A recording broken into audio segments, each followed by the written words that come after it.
Staff Sergeant Abby Morrison walked slowly through the ruins of what once was a city.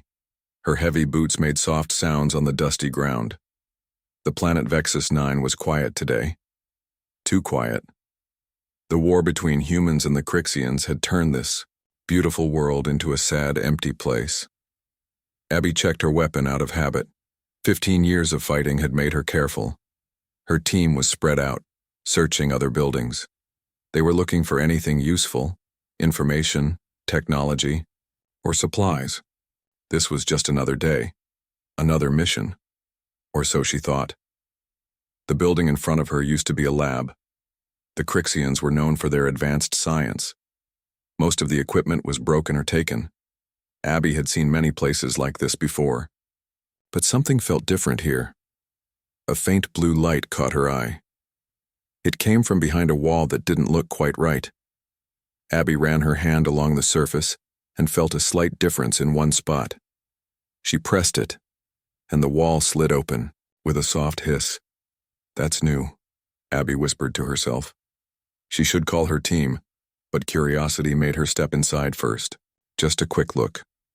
The hidden room was small and cold. In the center was a pod that glowed with soft blue light. Abby moved closer. Inside the pod was a young Crixian female. She looked peaceful, as if sleeping. Abby had seen Crixians before, but mostly dead ones on battlefields. This one was alive. Her skin had a soft shine, with patterns that seemed to move slightly. She looked young, maybe like a teenager in human years. Abby's translator device made a small beep. It had picked up something. The alien girl was whispering in her sleep. "Mother. Find. Lyra." Abby stood very still. Her orders were clear. Any Crixian technology or prisoners should be reported immediately. Her hand moved to her communication device, then stopped. Something about this felt wrong. This wasn't a soldier or a scientist. This was a child. Memories flashed in Abby's mind. Her own sister, Kelly, had died in the early days of the war. Just a civilian in the wrong place at the wrong time. Abby joined the military after that, driven by anger and a need for purpose. But 15 years of war had changed her. She had seen enough death. The pod had a control panel with Crixian symbols. Abby had learned some basics of their language during the war, enough to understand that the girl was in some kind of sleep state. The machine was keeping her alive, but her signs were getting weaker. Without help, she might die. "Sergeant Morrison, report status." The voice of Lieutenant Clark came through her comm device. "All clear in the east section," Abby replied quickly. "Nothing useful, just empty rooms." She was lying to a superior officer. That was a serious offense, but Abby couldn't stop thinking about the girl's whispered words. Mother. Find. Lyra. A child looking for her mother in her dreams. The team would be done searching soon. They would leave this place and bomb it from orbit, standard procedure for Crixian facilities. Abby had to make a choice now. With quick movements, she examined the pod systems. It had its own power source. It could be moved. The tracking system would need to be disabled first. Abby used her tech tool to shut it down. No one would be able to follow the pod signal now. "Morrison, we're moving out in 10 minutes. Finish. Up and meet at the transport," Lieutenant Clark ordered. "Copy that. On my way." Abby responded, her mind racing. Her transport ship had a small cargo area where she stored personal equipment. It would be tight, but the pod could fit there. It was against every rule, but Abby couldn't leave this girl to die in an orbital strike. With careful hands, Abby disconnected the pod from the room's systems. A small alarm beeped, but she quickly silenced it. The pod switched to its internal power supply. A screen showed it would last for 3 days, enough time to reach the medical ship where Abby's friend Samantha worked as a doctor. Moving the pod was harder than expected. It was heavy, and Abby had to be careful not to damage it. Sweat ran down her face as she pushed it through the hidden door and into the main lab area. She covered it with a tarp she found, making it look like equipment she was salvaging. "Need help with that?" A voice made Abby jump. It was Private Foster, a young soldier from her unit. "No, I've got it," Abby said quickly. "Just some old computer parts that might be useful." Foster shrugged and walked away. Abby breathed again. That was close. Getting the pod to the transport ship was a slow process. Every sound made Abby nervous. Her heart beat fast in her chest. If she was caught, her career would be over. She might even face prison time. But when she looked at the young face behind the clear cover of the pod, Abby knew she was doing the right thing. There had been too much death in this war. The cargo area of her transport was small and cramped. Abby had to move her things to make room for the pod. She secured it carefully, then covered it with equipment and supplies. No one would check her personal storage. At least she hoped not. All aboard. Liftoff in 3 minutes, the pilot announced, over the comm system. Abby found her seat in the main area, trying to look normal. Inside, her thoughts were in chaos. What would she do with the girl? How would she explain this to Samantha? What if the girl was dangerous? The transport lifted, off, leaving the ruined city behind. Below them, the empty buildings grew smaller. Soon, bombs would fall on that place, erasing any evidence of the hidden room. As they broke through the atmosphere, Abby looked out at the stars. Somewhere out there was the medical frigate where Samantha worked. Somewhere out there, perhaps, was Lyra, the mother this girl dreamed about. Abby didn't know what would happen next, but for the first time in years she felt something besides the dull routine of war. She felt hope. Hope that maybe, just maybe, she could do something good in this conflict. Something besides killing and destroying. The young Crixian girl slept, on in her pod, hidden in the cargo hold, as the transport ship headed for the stars. Her fate, and perhaps Abby's too, had changed course today. A new path had opened, leading to unknown dangers and possibilities. And it all started with a whisper. Mother, find Lyra. 3 days passed since Abby smuggled the alien pod onto the medical frigate called Mercy's Reach. The ship was huge, with many levels and rooms for treating wounded soldiers.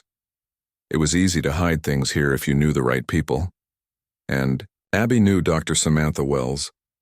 "You've lost your mind," Sam said when Abby showed her the pod. "If anyone finds out about this, we're both finished." But Sam was a doctor first, soldier second. When she saw the young Crixian's weak life signs, she agreed to help. They moved the pod to a small storage room that Sam used for research. No one would look for them there. "Her body functions are slowing down," Sam said, looking at the pod's readings. "We need to wake her up soon, or we might lose her." Abby nodded, but felt afraid. What would happen when the alien girl woke up? Would she be angry? Dangerous? The Crixians were known for their strange abilities. Some could move things with their minds. Others could create energy with their hands. "Let's do it," Abby said finally. "But be ready for anything." Sam worked on the pod controls carefully. The room was quiet except for the soft beeping of machines. Abby stood nearby, her hand close to her weapon. She didn't want to hurt the girl, but she had to protect Sam and herself if things went wrong. The pod hissed as it opened. Warm air escaped into the room. The young Crixian's eyes remained closed, but her chest moved up and down with stronger breaths. Her skin was light blue with patterns that seemed to flow like water. Small spots on her face glowed softly. "She's beautiful," Sam whispered. "I've never seen a Crixian this close before. Not alive anyway." Minutes passed. Then the girl's eyes opened suddenly. They were deep purple with no white parts like all Crixians. She looked around quickly, then tried to sit up. "Easy," Sam said, moving forward with her hands raised to show she meant no harm. "You're safe. We're not going to hurt you." The girl spoke in the Crixian language. Abby's translator device picked up the words, "Where am I? Who are you?" "You're on a medical ship called Mercy's Reach," Abby explained. "I found you in a stasis pod on Vexus 9. My name is Abby Morrison. This is Dr. Samantha Wells." The girl looked at them with fear and confusion. Then she spoke again, this time in broken human language. "I learn your words from pod teaching. I am Naya. Why you help me? We are enemies." "Not everyone believes in this war," Sam said gently. "Some of us just want it to end. Naya tried to stand, but her legs were weak. Sam helped her sit on the edge of the pod. The girl was tall and thin like most Crixians, but smaller than an adult. "How long was I in sleep?" Naya asked. "We don't know," Abby said. "The pod didn't show that information." Naya looked down at her. "How's it 5 years, maybe more? I was 14 when they put me there." Abby sat down across from her. "Who put you there, Naya, and why?" The girl's face showed pain as she remembered. "Military leaders. They took me from my mother. Said I was—" "Insurance. Insurance for what?" Sam asked. Naya looked up, her purple eyes intense. "To make my mother work for them. She is Lyra Vextal." Abby almost fell off her chair. Everyone knew that name. Lyra Vextal was the Crixian scientist who created the terrible bioweapon that killed millions of humans on 3 colony planets. She was the most wanted Crixian in the galaxy. "Your mother is Lyra Vextal?" Abby asked, her voice tight with shock. Naya nodded, but then shook her head. "Not what you think. My mother did not want to make weapon. They forced her. When she learned they would use it, she tried to stop it. Made it weaker. Many still died. But not all. Not 3 whole worlds." Abby stood up and walked to the other side of the room. Her mind was racing. Could this be true? The official story was that Lyra Vextal was a monster who hated humans, but wars were full of lies from both sides. "They separated us," Naya continued. "Told my mother they would kill me if she did not keep working. Put me in sleep so I would not age, so I would always be her child, her weakness." Sam looked at Abby, with worry in her eyes. This was bigger than they thought. If Naya was telling the truth, they had stumbled onto information that could change how people saw the war. "Can you prove any of this?" Abby asked, turning back to Naya. "In my head," the girl said, touching her temple. "They did not remove my memories. Thought I would never wake up, never tell." Abby made a decision. She sat down next to Naya and looked her in the eyes. "You said something while you were in the pod. You said, 'Mother, find Lyra.' Were you dreaming about her?" Tears formed in Naya's purple eyes. They had a strange glow to them, like her spots. Always dreaming, always trying to reach her. Crixians can sometimes connect in dreams with those they love, but the pod made it hard. "Do you know where she is?" Sam asked. Naya shook her head. "Only feelings. She is alive. She is sad. She thinks I am still in sleep, or dead." The 3 sat in silence for a while. Abby thought about what to do next. The right thing would be to report this to her commanders. Naya would be taken to intelligence officers. They would question her, maybe harshly. They would use her to try to catch her mother. But something in Abby rejected that idea. She had seen too much cruelty in this war, too many lives ruined. And Naya was just a victim, a child used as a tool. "If what you say is true," Abby said, finally, "then your mother might have information that could help end this war, or at least save lives." Naya nodded eagerly. "Yes, she knows truth about weapon, about who really wanted war. There are bad people on both sides who do not want peace."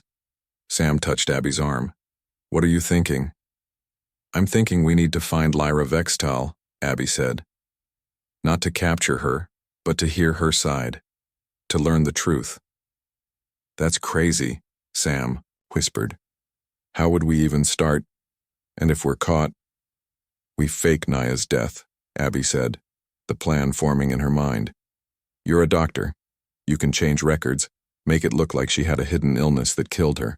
Then we use my military clearance to look for information about Lyra's possible location." Naya's face showed hope for the first time. "You would help me find my mother? Why?" Abby thought about her sister Kelly, dead in the early days of the war. About all the senseless killing she had seen. About the chance to do something that might matter. "Because I'm tired of this war," she said simply. "Tired of following orders without asking if they're right. If there's even a small chance we can help end this, I have to try." Sam sighed but nodded. "I must be as crazy as you, but I'm in." Naya stood up, steadier now. She reached out and took Abby's hand. Her skin felt cool and smooth. "Thank you, Abby. Morrison. My mother would say you have a light soul." "Don't thank me yet," Abby said. "This will be dangerous.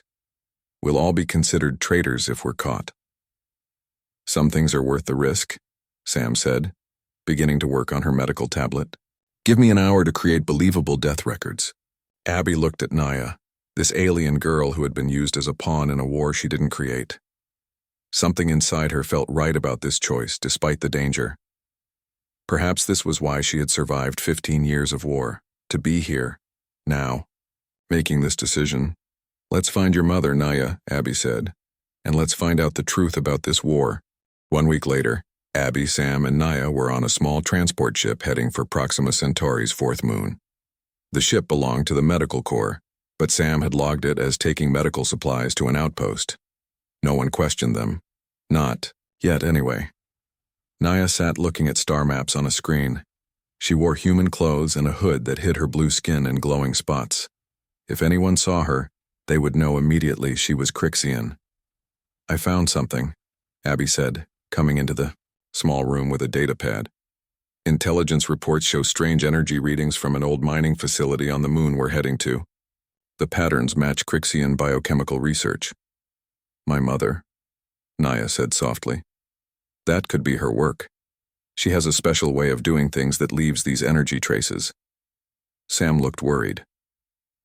"That facility is supposed to be abandoned. If there's activity there, it's secret, which means it's heavily guarded." Abby nodded. "We'll need to be careful. The good news is, no one is looking for us yet. Your fake death report for Naya worked, and I'm still officially on medical leave." They had spent days gathering information, using Abby's military clearance to access reports and Sam's medical credentials to move around without suspicion. Naya had stayed hidden in their quarters, afraid to be seen. The ship's computer shows a patrol vessel near our route, Sam said, checking the sensors. "We should change course to avoid it." Abby froze. "What's the patrol ship's ID?" Sam checked. "TDF 335. Why?" "That's Major Grace Porter's ship. She was my commanding officer before I was transferred." Abby's voice was tight with worry. "She's smart. If she sees us changing course for no reason, she might get suspicious." They adjusted their path anyway, taking a longer route to the moon. It added 6 hours to their journey, but it was safer than being stopped and questioned. As they approached the Proxima Centauri system, a warning alarm sounded. 3 ships appeared on their sensors. They were Crixian raiders, known for attacking small vessels. "They've seen us," Sam said, fear in her voice. "And they're changing course to intercept." Abby took the pilot's seat. She had flown combat missions before. "Strap in, this will be rough." The first Crixian ship fired a warning shot that passed close to their hull. Abby pushed the engines hard, diving toward the nearby asteroid field. It was dangerous to fly there, but it might give them cover. "They're still following," Sam called out. 2 of them coming in fast. Abby weaved between floating rocks, some as big as their ship. The Crixian raiders fired again. This time, a shot hit their left engine. "We're hit," Abby shouted as the ship shook. Warning lights flashed across the control panel. "Engine 2 is damaged. We're losing power." Naya moved to stand behind Abby. "Let me help. I know Crixian ships." "What can you do?" Sam asked. Instead of answering, Naya placed her hands on the control panel. Her spots began to glow brighter. "The ship's damaged. Systems stabilized slightly." "How are you doing that?" Abby asked, amazed. "Crixians can connect with technology," Naya explained, her voice strained with effort. "I can't fix it, but I can help it work better for a short time." With Naya's help, Abby managed to outmaneuver one raider, causing it to crash into an asteroid. The other kept following, firing whenever they came into view. "We can't outrun them with a damaged engine," Abby said. "We need a place to hide and repair." Sam checked the navigation system. "There's a trading station nearby, Omega Station. It's not military, it's not entirely legal." "Perfect," Abby said. "That's exactly where people don't ask questions." They changed course for Omega Station, the Crixian raider still in pursuit. As they approached the large ring-shaped station, Abby sent out a distress call. The station responded by activating defense turrets that fired warning shots at the raider, forcing it to retreat. Omega Station to unidentified vessel, a voice came through the comm system. You are cleared for emergency docking at Bay 12. Repair fees will apply. They landed roughly, the damaged engine smoking. Abby powered down the systems and turned to her companions. We need to be careful here. This place is full of people who work both sides of the war. Mercenaries, smugglers, information brokers. We need repairs, Sam pointed out. And maybe someone here knows something about that mining facility. Naya pulled her hood lower. I cannot go out. Too dangerous. She's right, Abby agreed. Naya stays with the ship. Sam, you arrange repairs. I'll see what information I can find. Omega Station was crowded and noisy. People from many worlds moved through its curved corridors.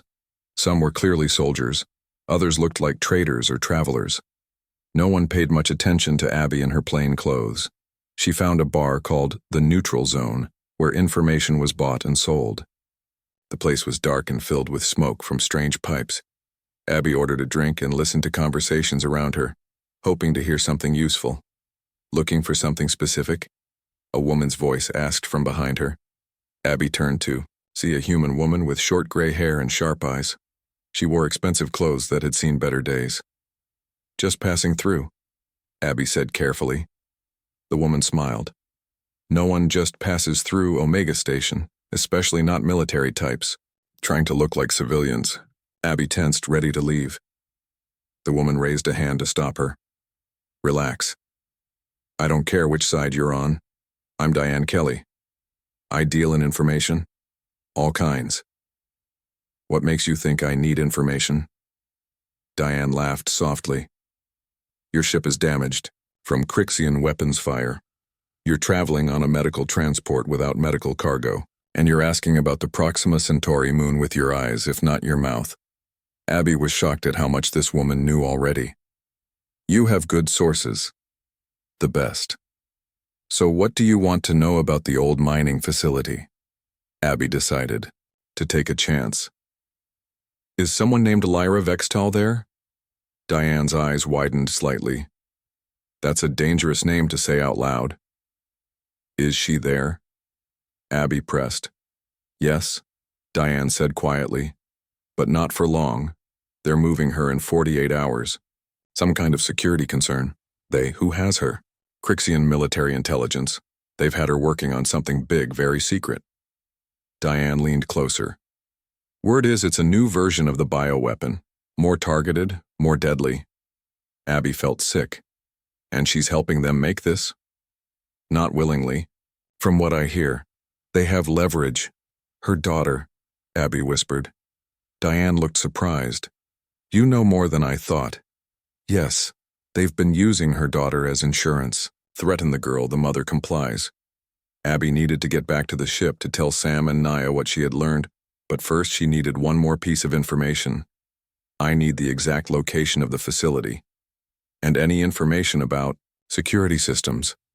Diane named a price that made Abby wince, but they had pooled their credits before starting this journey, expecting to need bribes. After paying, Abby received a small data chip. The coordinates are there, along with guard rotations and security protocols, but I should warn you, that place is a fortress. Whatever you're planning, it won't be easy. Nothing about this war has been easy, Abby replied. As she left the bar, Abby felt someone watching her. She turned quickly and caught a glimpse of a familiar face. Major Grace Porter was at Omega Station, and she had seen Abby. Abby hurried back to the ship, taking a winding route to try to lose any followers. Sam had arranged repairs, and engineers were already working on the damaged engine. We have a problem, Abby said as she entered the ship. Major Porter is here. She saw me. Did she follow you? Sam asked, looking worried. I don't think so, but she'll be looking for this ship now. Abby turned to Naya. I have news about your mother.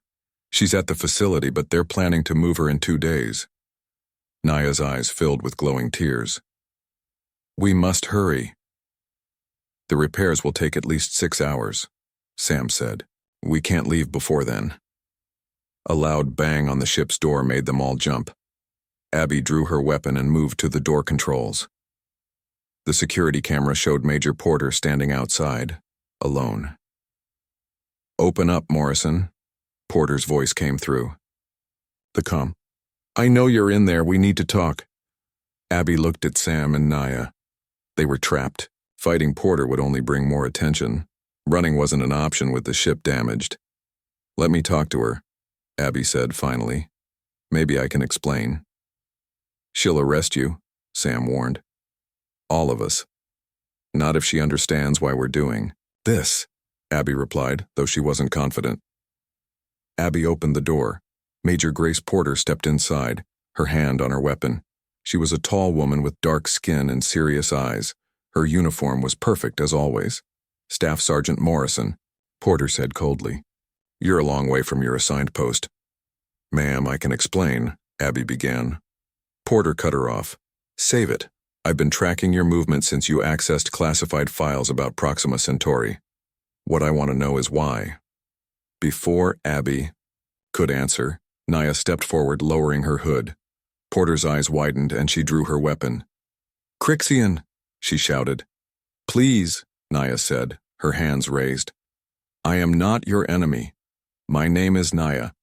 I am Lyra Vextal's daughter." Major Porter kept her weapon pointed at Naya. The room was tense with silence. Then Naya began to speak. She told Porter everything, about being put in stasis, about her mother being forced to work on the bioweapon, about how Lyra had tried to weaken it to save lives. "My husband was on Colony 3, Porter said after Naya finished. Her voice was tight with emotion. "He died from that bioweapon." "I am sorry," Naya said, a glowing tear sliding down her blue cheek. "My mother tried to stop it. She could not prevent it completely. But without her interference, all 3 colony worlds would have been destroyed. Not just parts." Porter looked at Abby. "You believe this story?" "I do," Abby said firmly. "And we have evidence that Lyra is now being forced to develop an even worse weapon. If we can find her, bring out the truth, maybe we can stop this war." Porter lowered her weapon slowly. Her face showed the struggle inside her. "My husband was a doctor. He believed in healing, not killing. He would want the truth to come out, whatever it is." She holstered her weapon and looked at the 3 of them. "I should arrest all of you. That would be following protocol." "And what does your heart tell you?" Sam asked quietly. Porter's stern expression softened slightly. "My heart hasn't had much say in this war, but maybe it's time it did." She straightened, her uniform. "If you're going to that facility, you need help. I have tactical experience and a proper military ship." Abby couldn't believe what she was hearing. "You're going to help us?" "I'm going to help find the truth," Porter corrected. "If Naya's story is false, I'll personally see all of you face military justice. If it's true," she took a deep breath, "then we have a chance to save a lot of lives." With Major Porter's help, they moved to her ship, which was faster and better armed than their damaged transport. While the ship's AI plotted the course to the facility, they made plans. "The facility has 3 security layers," Porter explained, showing a holographic map from Diane's data chip. "Outer perimeter sensors, guard patrols, and internal security systems. Getting past all 3 won't be easy." Naya studied the map. "Crixian security systems are designed to detect humans, but they might not register me as a threat. I could help bypass some of them." Porter nodded. "Good. Dr. Wells, you'll stay with the ship, ready for a quick exit. Morrison and I will go in with Naya." Sam looked relieved. She was a doctor, not a soldier. "I'll prepare medical supplies. We might need them." The journey to the facility took only 4 hours in Porter's faster ship. They approached from the dark side of the moon, using the mountain ranges to hide their approach. Porter landed the ship in a deep crater 2 miles from the facility. "Suit up," she ordered. "Low oxygen atmosphere out there." They put on light, environmental suits with helmets. Naya's suit had to be adjusted to fit her taller, thinner frame. Abby noticed that Porter had brought extra weapons, including stun grenades and a powerful energy rifle. "I hope we don't need to use these," Abby said, checking a pistol.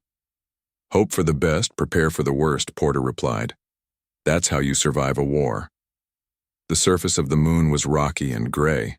They moved carefully across the uneven ground, staying in shadows whenever possible.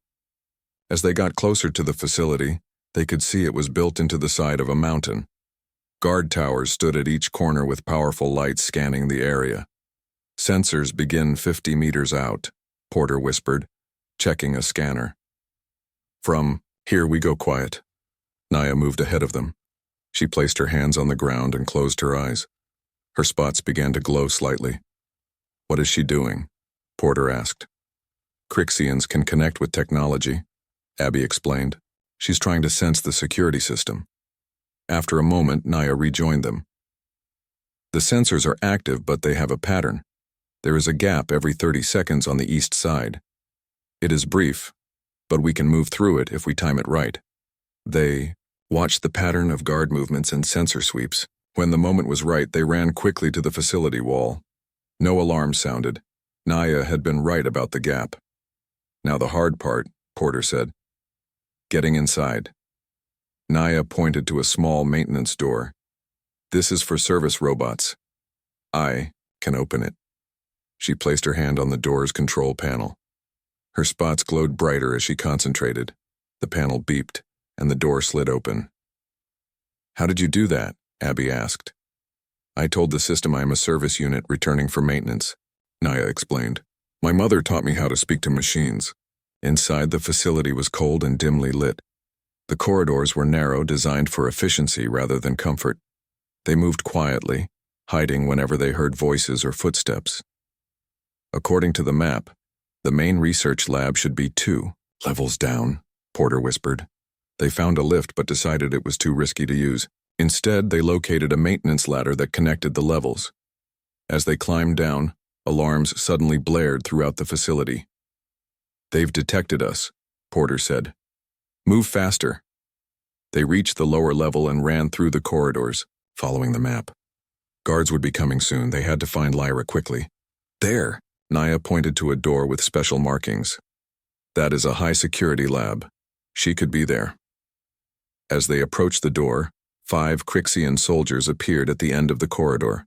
They wore black armor and carried energy weapons. "Take cover," Porter shouted, pushing Naya behind a support column. The soldiers fired, their energy bolts leaving scorch marks on the walls. Porter and Abby returned fire, forcing the Crixians to take cover as well. "We need to get through that door," Abby said, looking at the lab entrance. "But we're pinned down."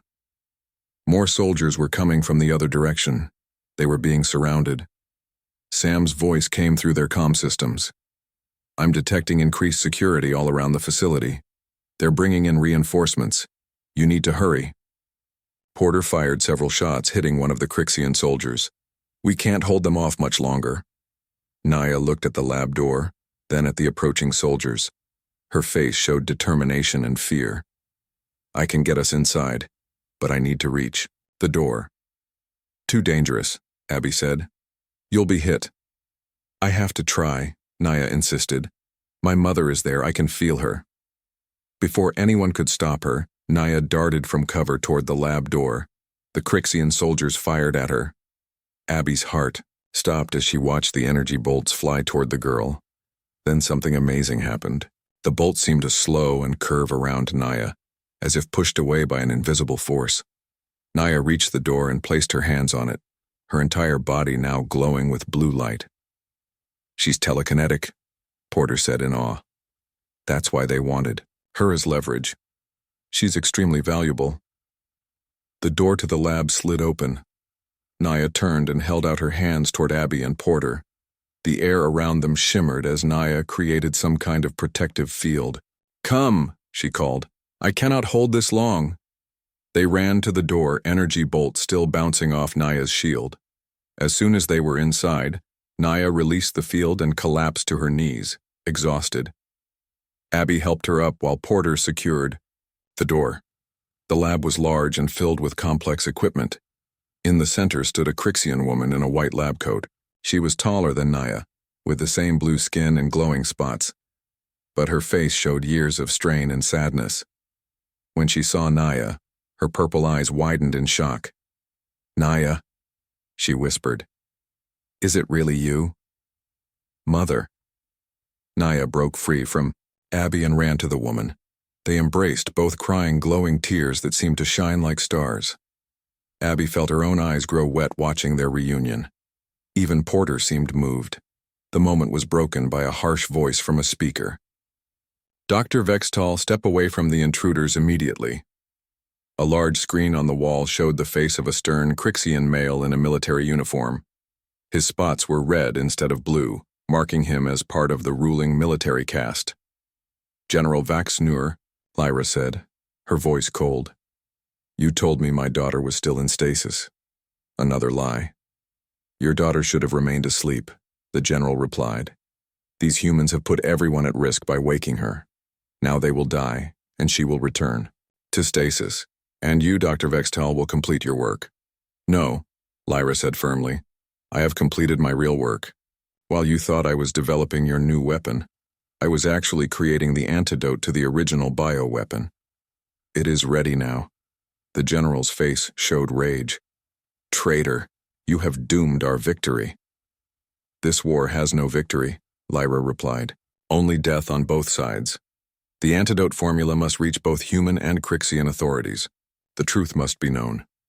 "That will never happen," General Vaxnur snarled. He pressed something off-screen.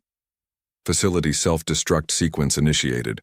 All evidence of your betrayal will be destroyed." The screen went dark as alarms began to sound throughout the lab. Red warning lights flashed on the walls. "We have 15 minutes before this place explodes," Lyra said urgently. "I must upload the antidote formula and the evidence of the military's original plot to the central network. From there, it will reach both governments." "The main computer core is 2 levels down," Porter said, checking the map. "We'll never make it there and back to the ship in time." "We have to try," Abby insisted. "This could end the war." Lyra grabbed a small device from her workstation. "This contains everything. The formula, my research notes, proof of who really wanted this war to start. It must reach the core." The corridors of the facility had become a maze of danger. Red warning lights flashed, and a calm computer voice counted down the minutes to destruction. Abby, Porter, Naya, and Lyra moved quickly, avoiding the main paths where soldiers would be searching for them. "This way," Lyra said, leading them through a maintenance tunnel. "I've worked here for 5 years. I know all the hidden routes." Naya stayed close to her mother, still hardly believing they were together again. Abby could see the joy in both their faces, despite the danger they were in. 12 minutes to self-destruct, the computer announced. They reached a junction where 3 corridors met. As they prepared to cross, a group of Crixian soldiers appeared. The soldiers raised their weapons. "Stop," the leader shouted. Naya stepped forward, her spots glowing brightly. She raised her hands, and the soldiers were pushed back by an invisible force. They struggled against it, unable to move forward. "I cannot hold them long," Naya said, her voice strained. "Go. I will follow." "We stay together," Abby insisted, supporting Naya with one arm while firing her weapon with the other hand. They ran across the junction, Naya releasing her hold on the soldiers as they reached the next corridor. Porter threw a stun grenade behind, them buying a few more seconds of time. "The core is down that lift," Lyra pointed. "But they will have it guarded." "Let me check," Porter said. She took a small device from her belt and slid it around the corner. It projected what the tiny camera saw onto her wrist screen. 4 guards at the lift. Heavy weapons. "We need a distraction," Abby said. Sam's voice came through their comms. "I might be able to help with that. I've hacked into the facility's environmental systems. I can trigger the fire suppression system in that section. It will give you cover." "Do it," Porter ordered. Moments later, alarms blared in the corridor. Ahead, and white foam began spraying from ceiling panels. The guards looked up in confusion, trying to see through the thick foam. "Now!" Porter shouted. They charged forward, Porter and Abby firing stun rounds. 2 guards went down immediately. The other 2 fired back, but their shots went wide in the confusion. Naya used her abilities to push one guard into a wall, while Lyra surprised everyone by grabbing the last guard's weapon and knocking him unconscious with it. "You have combat training?" Abby asked, surprised. "I was not always a scientist," Lyra replied with a grim smile. They entered the lift, which began descending to the core level. Lyra took out the small device containing her research. "This must be uploaded to the primary data node," she explained. "From there, it will automatically transmit to both Crixian and human central networks. The truth will be impossible to hide." 8 minutes to self-destruct, the computer announced. The lift doors opened to reveal a large circular room. In the center stood a column of pulsing blue light, the computer core.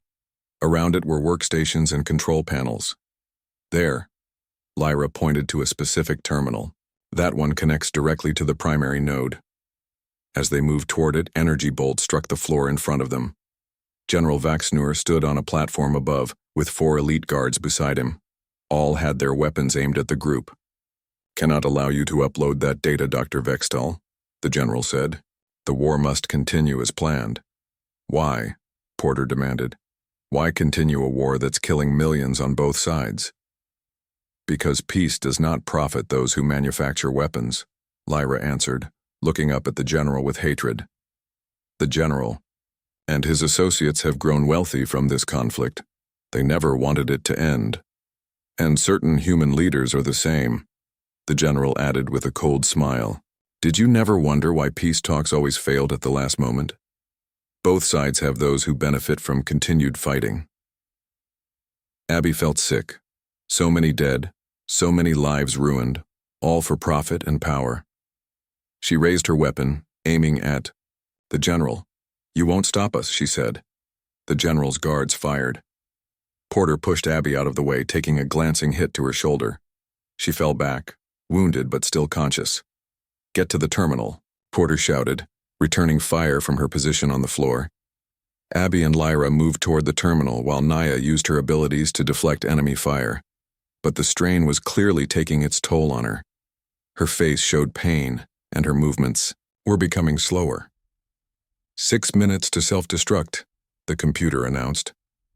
Lyra reached the terminal and inserted her device. Screens lit up as the data began to transfer. The general saw what was happening and ordered his guards to concentrate. "Fire on Lyra," Naya cried out as she saw the danger to her mother. With a surge of power that made her entire body glow, she created a shield around Lyra. The guards' shots bounced off harmlessly, but the effort caused Naya to collapse. "Naya!" Abby ran to the girl, dragging her behind a console for protection. "Help, my mother," Naya whispered weakly. "The upload must complete." Porter had managed to take down 2 of the guards with well-placed shots. The other 2 were pinned behind equipment, unable to get a clear shot at Lyra as she worked at the terminal. "Upload at 60%, Lyra called out. "Just a little longer." The general, seeing his plan falling apart, pulled out a different weapon, a small, deadly-looking device that hummed with energy. "If I cannot stop the upload, I can still eliminate the witnesses," he snarled. He aimed the weapon at Naya and Abby. Porter saw the danger and fired at the general, forcing him to take cover. But one of his remaining guards used the distraction to move to a better position. He fired at Porter, hitting her in the leg. She fell, her weapon sliding away. "Upload at 80%, Lyra announced. "Almost there." Abby knew she had to do something. The general was moving to a position where he could fire on Lyra. She looked at Naya, who was struggling to stand. "Stay here," Abby told her firmly. Then she ran from cover, drawing the guard's fire as she moved toward Porter's fallen weapon. Energy bolts hit the floor around her, one grazing her arm. The pain was intense, but Abby kept moving. She reached Porter's weapon, rolled, and came up firing at the guards. One went down. The other retreated. 4 minutes to self-destruct, the computer warned. "Upload complete," Lyra shouted triumphantly. "The data is transmitting now." The general roared with anger. He aimed his weapon at Lyra and fired. The shot never reached her. Naya, using the last of her strength, had created one final shield around her mother. The effort caused her to collapse completely. Abby fired at the general, hitting him in the shoulder. He dropped his weapon and fell back. The last guard, seeing his commander wounded and the odds turned against them, retreated through a side door. "We need to go now," Porter said, struggling to her feet despite her wounded leg. "This place is going to blow in less than 4 minutes." Lyra ran to Naya, cradling her daughter's head. "Naya, wake up, we must leave." Naya's eyes fluttered open, but she was too weak to stand. Abby helped Lyra lift her. "The quickest way out is through the emergency evacuation tubes," Lyra said. "They lead directly to the surface." They moved as fast as they could, supporting Porter and Naya. The evacuation tubes were narrow transport shafts designed to quickly move personnel to the surface in case of emergency. Each person entered a separate tube. "See you on the surface," Abby said as the tubes activated, shooting them upward with high-speed air pressure. They emerged on the moon's surface just as the first explosions began deep underground. The facility was beginning to collapse. They could see Sam's ship approaching, having received their emergency signal. "Run!" Porter ordered, limping as fast as she could. The ground shook beneath them as they moved away from the facility. Behind them, buildings began to sink into the collapsing underground structure. Sam landed the ship as close as she dared, the loading ramp already down. "Hurry!" she called from the doorway. They reached the ship just as a massive explosion rocked the entire area. The shockwave nearly knocked them off their feet as they stumbled up the ramp. As soon as they were aboard, Sam closed the door and launched the ship, pushing the engines to maximum to escape the continuing explosions. From orbit, they watched as the facility disappeared in a cloud of dust and debris. No one spoke for several minutes, each lost in their own thoughts about what they had accomplished and what it might mean. Sam treated their injuries, Porter's shoulder and leg wounds, Abby's burned arm, and Naya's exhaustion. Lyra never left her daughter's side, holding her hand and speaking softly to her in their own language. "The transmission went through," Lyra said finally, looking up at the others. "Both human and Crixian leadership will have received the data by now. The truth about the bioweapon, about who really wanted this war, about the antidote formula. All of it is now public knowledge." "What happens now?" Abby asked. "Now we wait," Porter said, looking at the communication panel, "and see if truth is enough to end 15 years of hatred." 3 months later, Abby stood nervously in her dress uniform outside the main assembly hall of the Terran Defense Force headquarters. The last weeks had been a whirlwind of debriefings, medical treatments, and diplomatic meetings. The information Lyra provided had indeed reached both governments, forcing an emergency peace summit. The revelation that extremist factions on both sides had engineered and prolonged the war for profit had shocked the public. Some leaders had resigned in disgrace, others faced charges, and now a formal peace treaty was being signed.